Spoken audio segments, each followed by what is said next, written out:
The wind came down off the ridge like something with a grudge, and my brother's hands were too stiff to strike the flint by the time we found the crack in the rock.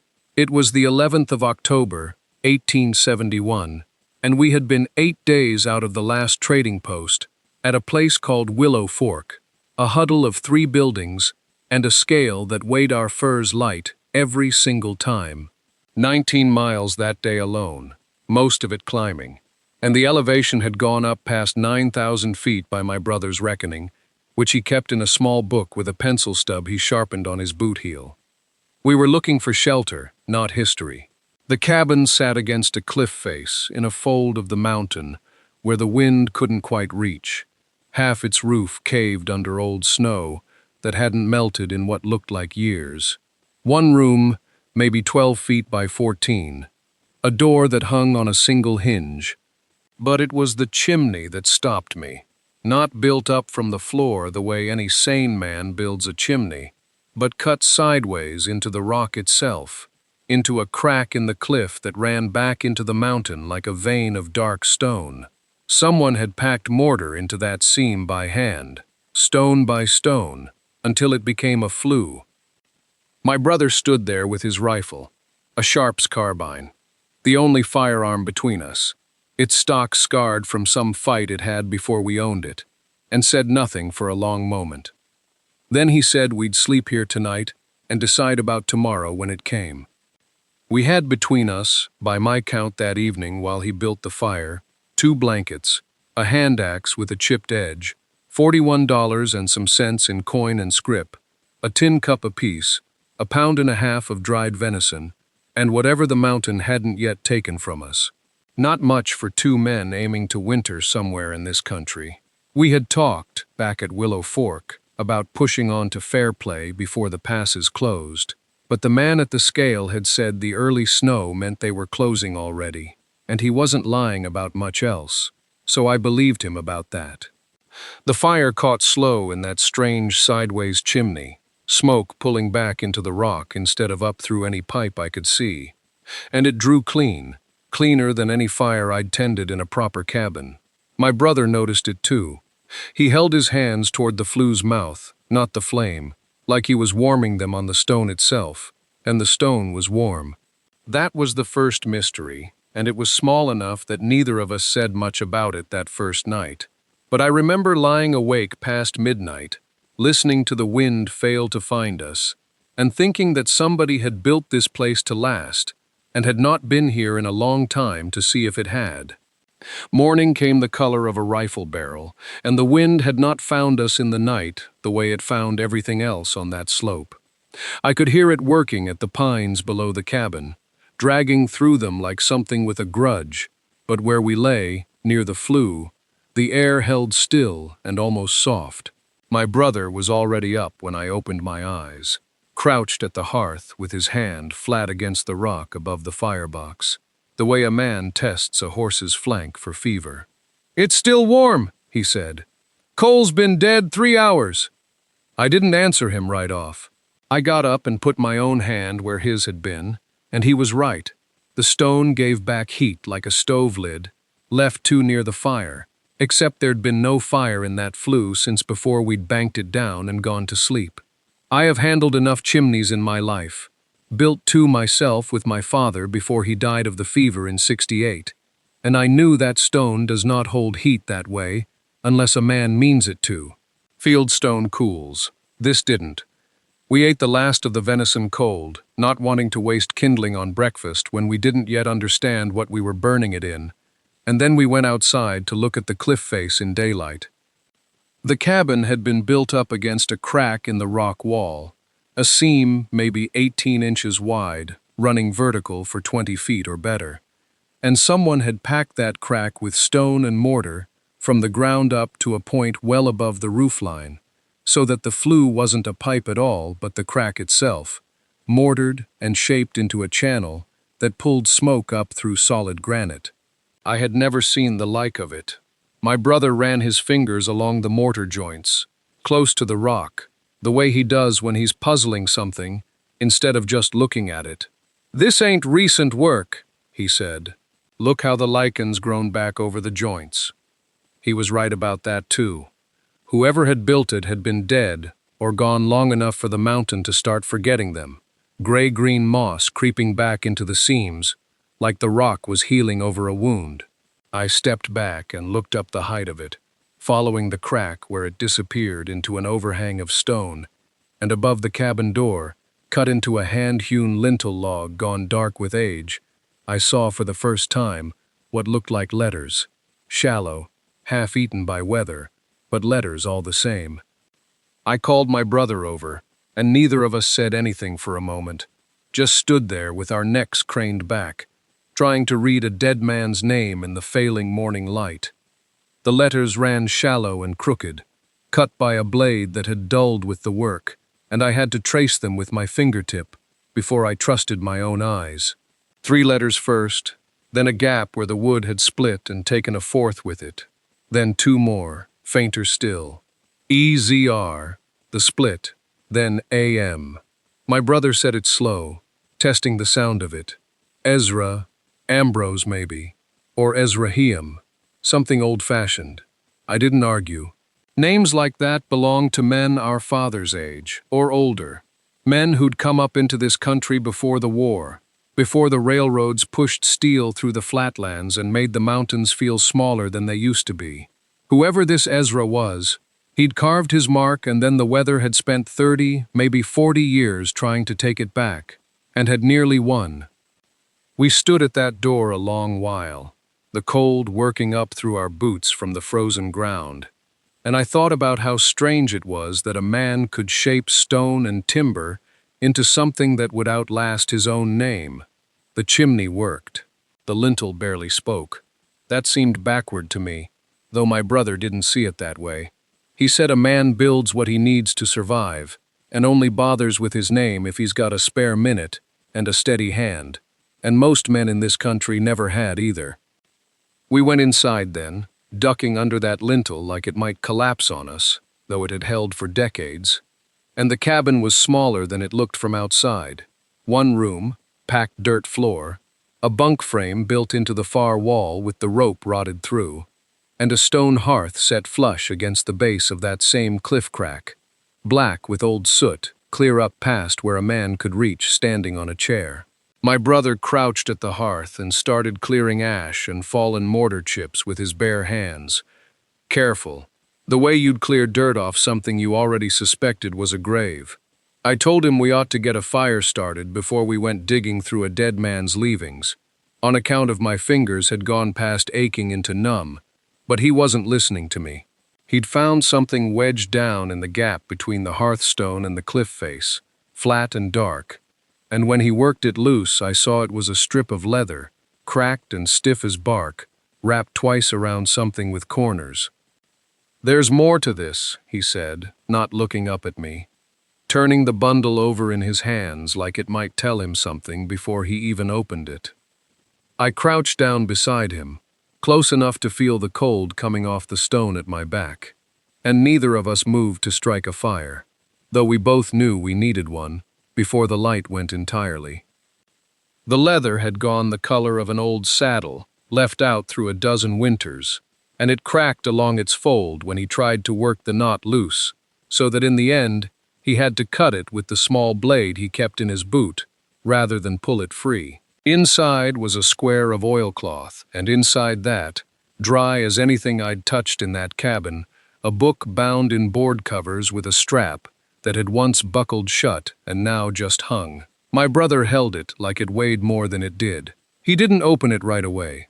He turned it over, ran his thumb along the spine where the stitching showed through, and I watched his face go the way it went when he was working something out that he didn't want to say aloud yet. "Somebody meant for this to keep," he said finally, and that was all. I told him again about the fire, and this time he heard me, or the cold heard me for him, because he set the book on the hearthstone, careful, square to the edge like he was setting a plate at a table, and we went to work getting kindling from what dry punk we could break off the fallen roof beams. It took the better part of 20 minutes with flint and the last of our dry tinder before we had a flame worth calling one, and by then the light outside the one unshuttered window had gone the deep blue that isn't night yet, but isn't anything else either. The fire caught up into that soot-blackened crack and drew clean. No smoke backing into the room the way I'd have expected from a chimney. Nobody had swept in what might have been 20 years, or might have been 40. I said as much. My brother only nodded, watching the flame bend and pull upward like the mountain itself was breathing it in. Once we had heat enough that our hands would work right, he picked the book back up. The cover, when it finally gave, smelled of nothing at all.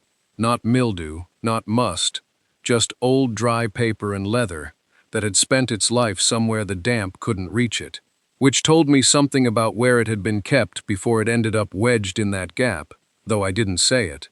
The first page was blank, but for a water stain shaped like a thumbprint. The second had writing on it, small and cramped, done in a hand that pressed hard enough to show through to the other side. My brother angled the book toward the firelight. "Well," he said, and read the first line out loud, slow, like he was translating from another language, though it was only a dead man's English. October the 9th. Built the draw today. She pulls. Neither of us said anything after that. The fire popped once, and outside the wind had started up again, working at the shutter like it wanted in. He turned the page careful, the way you'd turn back a bandage to see how bad the wound was under it, and the next entry was dated 3 days later, October the 12th. Cold come early this year. Elk gone down already. Seen none since Tuesday. Flu draws strong, but smoke backs up when wind comes from the north face. Must be the crack pinches somewhere above the second bend. Will have to feel it out with my hand tomorrow. God willing, the stone don't take my fingers with it. My brother read that last part twice, quiet the second time, mouthing it more than saying it, and I understood why. A man writing about losing his fingers to cold stone, and writing it plain, like he was noting the price of flour. We didn't talk for a while after that. The fire had got up to a real burn by then, throwing enough light that we didn't need the lantern, and my brother held the book close to it, careful not to scorch the pages, turning them one at a time with the flat of his thumb, like each one owed him something. Most of the early entries were short. Weather, game, the state of his traps, a line here and there about the flu. Drew clean today. Or, smoke thick, must be rain coming to. Or once, just cold. Nothing about a wife, a family, where he'd come from. No name yet either, not on those pages, though I figured we'd find it eventually, the way you find a man's name on a grave marker, before you find out anything else worth knowing. It was the entry for October the 20th that stopped us both. My brother read it out slow, same as before. Found the seam today, the one that runs behind where I set the hearthstone. Warm to the touch even now, before first snow. I believe the rock holds the sun in it somehow. Gives it back slow, like a man giving back a debt he don't want, understood as charity. He looked up at me when he finished it, and neither of us said the thing we were both thinking, which was that we'd felt that same warmth ourselves not 2 hours before, kneeling at the base of that cliff crack with our palms flat against stone that had no business being warmer than the air around it. The wind pushed harder against the shutter, and somewhere above us, up where the crack widened into black, I heard something shift, not a fall, not rock coming loose, just a settling, the kind of sound an old house makes when it's decided to hold through another night. My brother closed the book on his thumb to keep the page, and looked toward the sound, same as I did. "There's more of him in that wall," he said, "than there is of him on paper." I didn't answer him. I was thinking about the shape of that crack in the daylight. We'd have to wait 5 more hours to see again. The way it ran up through the granite like a scar that had healed wrong, wide enough at the bottom for a man's forearm, and narrowing above into dark, we hadn't sounded yet. We'd found the trapper's hearthstone flush with the base of it, mortared and so old the lime had gone the color of bone, and behind that stone, according to the pages my brother held, a seam that drank the sun all day, and gave it back all night. I wanted to know how far up that seam ran. I wanted to know if the man had climbed it, or only guessed at it from the warmth he felt at his knees, the same as we had. We banked the fire low and sat with the lamp turned down to save the oil. And my brother read on, slower now, because the hand in the journal had gotten smaller and more crowded toward the bottom of each page, like the man had known paper was scarcer than time. October the 11th. Set the second course of stone today.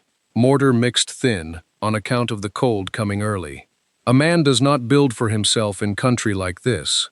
He builds for whoever comes after, and finds the door standing open, same as I found this crack standing open, waiting on somebody to see what it was for. My brother read that line twice.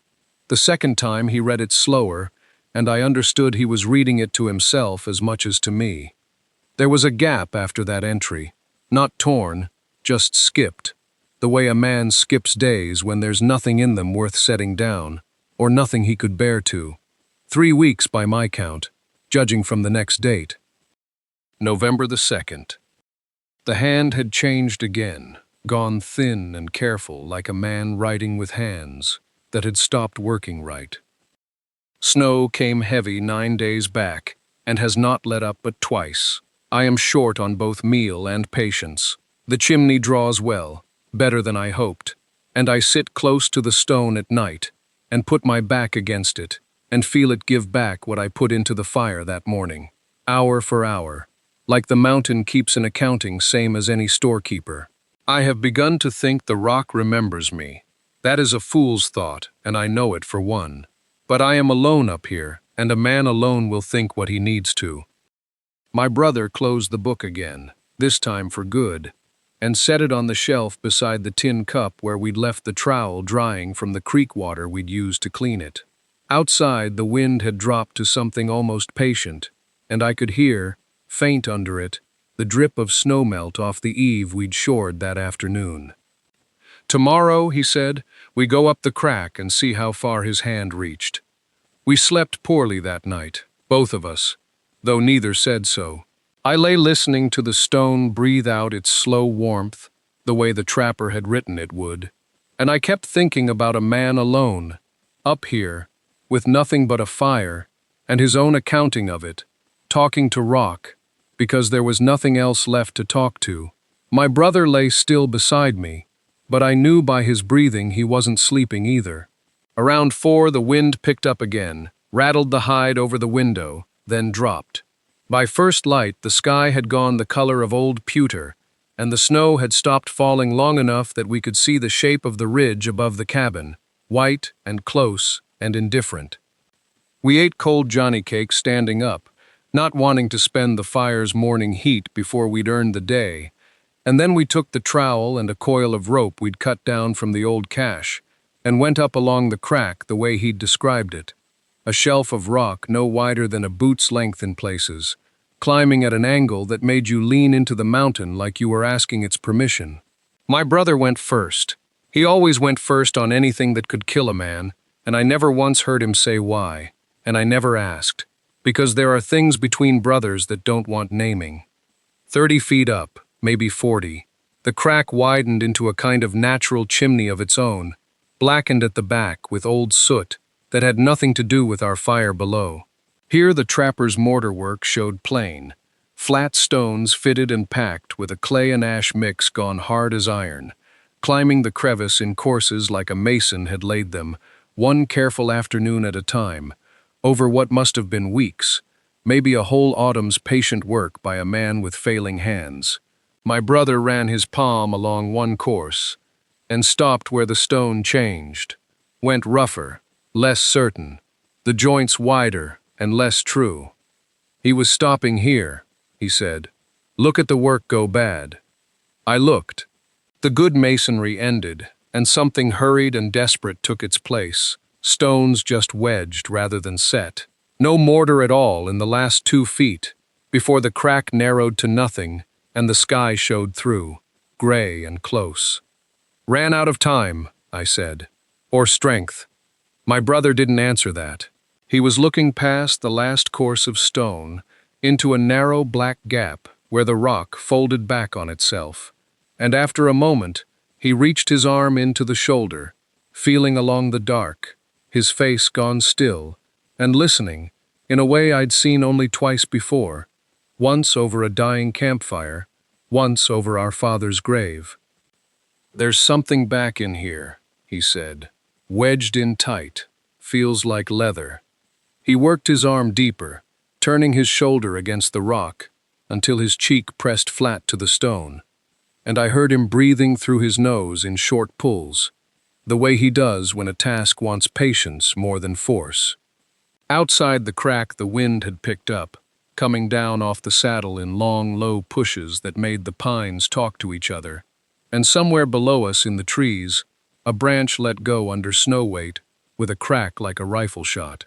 Neither of us looked away from the gap. "It's caught on something," he said. "Won't come free by pulling. Give me your knife." I passed it to him handle first, the bone grip cold enough to sting, and he worked the blade in alongside his wrist, sawing at whatever held the thing fast. A root, maybe, or a sliver of old rawhide gone hard as wire. The sound was small and patient, blade against something that didn't want to give, and I found myself counting his breaths without meaning to, the way you count a man's pulse when you're not sure yet if he needs doctoring. Then it came loose all at once, and he nearly lost his balance backward, catching himself against the good stonework. The bundle clutched to his chest like something stolen. He set it down on the flat rock between us, and we looked at it a while before either of us touched it further. It was leather, right enough, but shaped, a satchel or wallet folded over itself 3 times and bound with a thong that had gone brittle and pale. The kind of hide that's been wet and dried 100 times over more winters than either of us had been alive. Mouse chewed at one corner, stained dark along one fold where something had leaked or bled into it long before either of us was born. "Don't pull the thong," I said. "It'll snap and we'll lose whatever order it was folded in." He nodded, already working his thumbnail under the knot instead, patient as he'd been with the knife, and I crouched close enough that our shoulders touched, both of us out of the wind for the first time since we'd started up that crack that morning.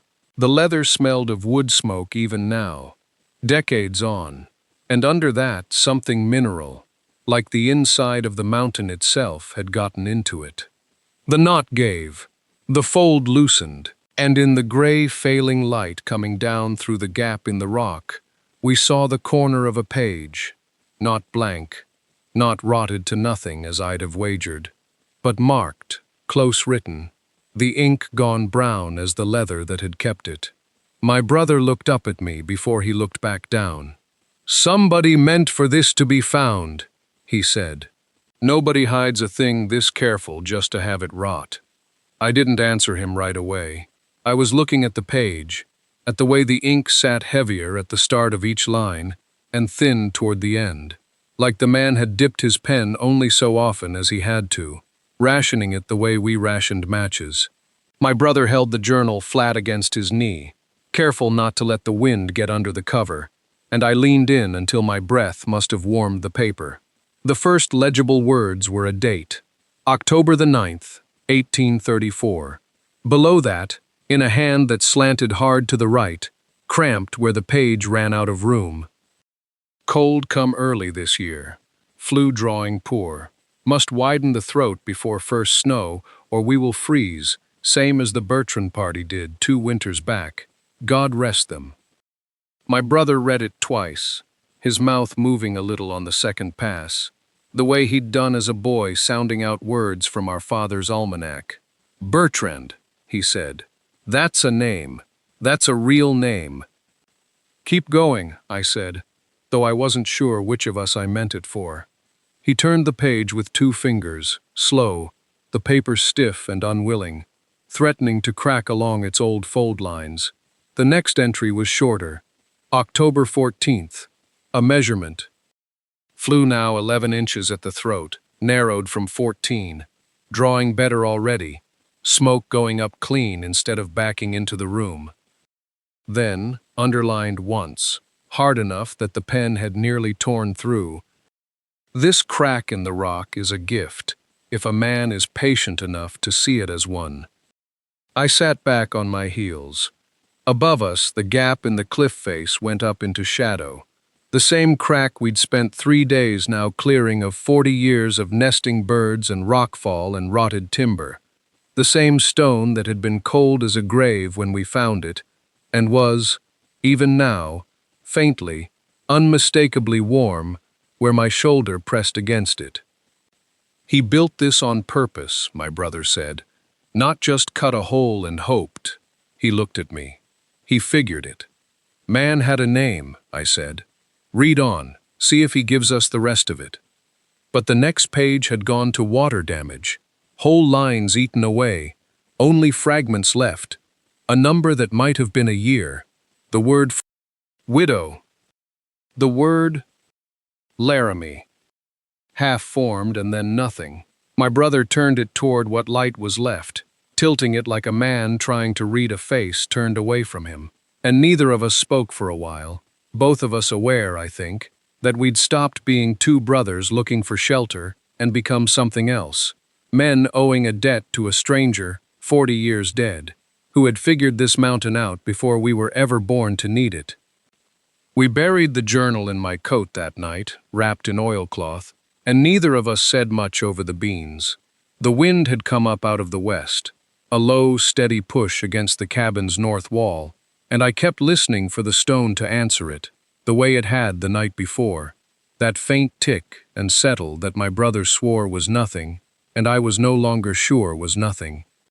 In the morning, the light came thin and gray, and my brother went back up the crack with the chisel and the trapper's own trowel. We'd found it wedged behind the third course of stone, rusted through at the neck, but the handle still sound, still fitted to a hand smaller than either of ours. He worked the old mortar loose an inch at a time, careful as a man handling a sleeping animal, and I fed him stone from below, matching each piece to the pale scar it had left when it came free, the way you'd match a tooth back to its socket. By noon, we'd opened another 2 feet of the flue, and found where the trapper had packed clay against a seam of rock that ran wet even in a dry season, packed it thick, layered it, let it dry before he ever laid the next course over it. My brother sat back on his heels and looked at that seam a long while. He was drying it out, he said, sealing the water off so it couldn't freeze and crack the stone come winter. 40 years, and it held, I said. 40 years, and nobody but him ever knew it was there to hold. We worked till the light went, and that night, lying in the loft with the fire banked low, I heard it again, not wind, not settling, but a kind of low exhale from the rock itself. Heat given back after the sun that made it had long since dropped behind the ridge. My brother heard it too. I could tell by how still he went. Tomorrow we finish the flue, he said into the dark. Whole way up. And after we see if it holds. Neither of us said what we were both thinking, that a storm was building somewhere out past the divide, that the sky that evening had carried that particular flat white weight to it, the kind our father used to read off the ridgeline without a word, the kind that meant work now or suffer later. We had maybe 3 days, maybe less, and a stranger's 40-year-old mortar between us and whatever the mountain meant to send down on us first. We started before first light, on what my brother reckoned was a Thursday, the 23rd of November. Though out there a man loses the certainty of days, the way he loses the certainty of his own smell. Frost had come down hard overnight, and the crack in the cliff face wore a beard of it, white crystals furred along the old mortar lines, like the rock itself had aged another year in a single dark. We mixed a fresh batch by the trapper's own proportions. 3 parts sand we'd sledged up from the creek bed in a doubled feed sack, 1 part the lime we'd bought off the trading post at Willow Fork for 60 cents the pound, water carried in the 1 good kettle we owned, heated first so it wouldn't shock the stone. My brother worked the trowel, the trapper's trowel, rust ground off the edge now, the handle still bearing those 2 letters we never did decide belonged to a name or something else entirely, and I fed him stone, hunting each piece against the gap it needed to fill, the way you'd fit a key you'd never seen, to a lock you'd never opened. By midday, we'd raised the flue another 6 feet, and the going got harder there, the crack narrowing, the angle turning back on itself, so that my brother had to lie nearly flat against the rock face, one boot braced on a ledge no wider than a shelf, reaching up into the dark of the crevice to set stone by feel alone. I held the rope on him, though there was little a rope would do for him in that position, and I didn't say so, and neither did he. He built this laying just where I'm laying, my brother said, muffled, his voice coming strange out of the rock. Same reach, same twist of the wrist. How do you know? Marks on the stone, same hand, did this whole stretch. Same size hand as mine, near enough. I didn't answer that.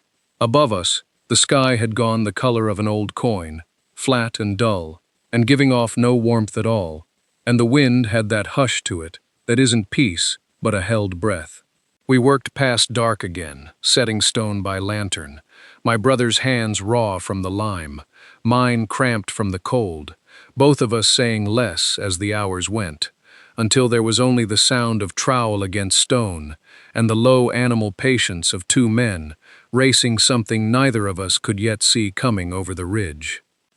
The blizzard came on a Thursday, the 11th of December, and it did not announce itself so much as arrive complete, the way a door shuts. 1 hour there was gray light and a wind you could lean against. The next there was nothing past the woodpile, snow moving sideways so hard it hissed against the cabin logs like sand thrown by a hand. We had set the last stone that morning. My brother came down off the ledge with his knuckles split and white with lime dust, and we built the first true fire in that flue by noon, small, testing, the way you'd offer a hand to an animal that might still bite. By dark, the wind had teeth in it. We banked the fire high and sat back from the hearth, the way we always had, out of old habit, out of the memory of smoke that wouldn't draw and heat that wouldn't hold. But the smoke went up clean, and something began to happen in the stone that neither of us had words for at first. The cliff face at our backs, the raw rock the cabin was built against, began to give off warmth of its own, not from the fire directly, but from somewhere behind it, as if the whole mountain had taken the flame in and was breathing it back out slow. We didn't sleep much that night, not from fear of the storm, but from something closer to wonder, lying there feeling heat come off stone that had been cold for longer than either of us had been alive. My brother said, once, into the dark, he knew it'd do this. I said I supposed he did. In the morning the storm had not broken, but the cabin had held, and we were warm, and the fire had burned low, and even all night on less wood than we'd have spent on a bad hour in any cabin we'd built before. We didn't take the trowel out. We didn't take the journal either. My brother set them back into the base stone where the old man had left them, and we mortared over the cavity with our own hands, and above it, on the timber lintel, under the name already cut there, my brother took the knife and put ours beside it. Plain, no dates, no words. We wintered through. The mountain kept its silence about the man who'd built that flue, same as it kept silence about most things, but it held the heat he'd figured how to make it hold, and that was answer enough for both of us. If you've ever built something with the one person you trust with your life, you know there isn't much more to say about it than that. Tell us in the comments what you'd have carved on that lintel, and if this found you, stay a while, there's more mountain left to walk.